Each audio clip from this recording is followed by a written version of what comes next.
The pectoralis major originates from the clavicle, sternum, and the upper six costal cartilages, and the insertion of the pectoralis major is at the lateral lip of the bicipital groove of the humerus, and the nerve supply is the medial and lateral pectoral nerves, and the nerve roots are C5, C6, C7, C8, and T1, from which C6, C7, and C8 are the main or prominent nerve roots, and the action or the function that is performed by the pectoralis major is the adduction of the arm. It rotates it medially, and it helps in the flexion of the arm.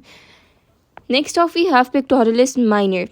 Pectoralis minor originates from the third, fourth, and fifth ribs and inserts as the coracoid process of the scapula, and nerve supply is the medial pectoral nerve from the brachial plexus. Nerve roots involved are C6, C7, and C8, from which C7 is the main and prominent nerve which supplies the pectoralis minor, and the action performed by the pectoralis minor is that it depresses the shoulder if the scapula is fixed and elevates the ribs of origin, and the pectoralis minor is present beneath the pectoralis major, and they make the interior of the axillary region. Next off, we have the serratus interior.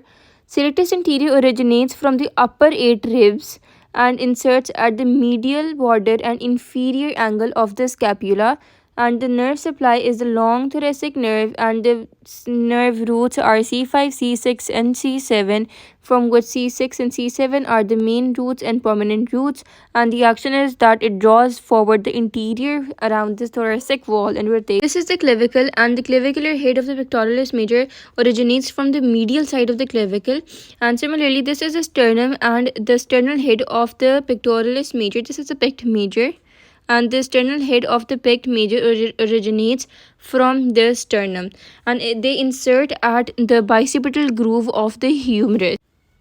This is the pect minor muscle, which originates from the third, fourth, and fifth ribs at the costochondral junction, and they insert at the medial and upper part of the coracoid process of the scapula. This is the coracoid process of scapula, and this is originated from the 3, 4, and 5 ribs and inserted at the coracoid process. The nerve supply is the medial pectoral nerve, and nerve root is C5, C6, and C7. Next off comes the subclavius muscle, which is present just beneath the clavicle. This is the subclavius muscle. It is a very small muscle, and it also protects the underlying neurovascular structures, and it originates from the first rib. This is the first rib and inserts at the clavicle, subclavian groove of the clavicle. This is the clavicle, and here lies the subclavian groove. Now comes the serratus interior. It forms the medial border of the axillary region, and it is originated from the upper eight ribs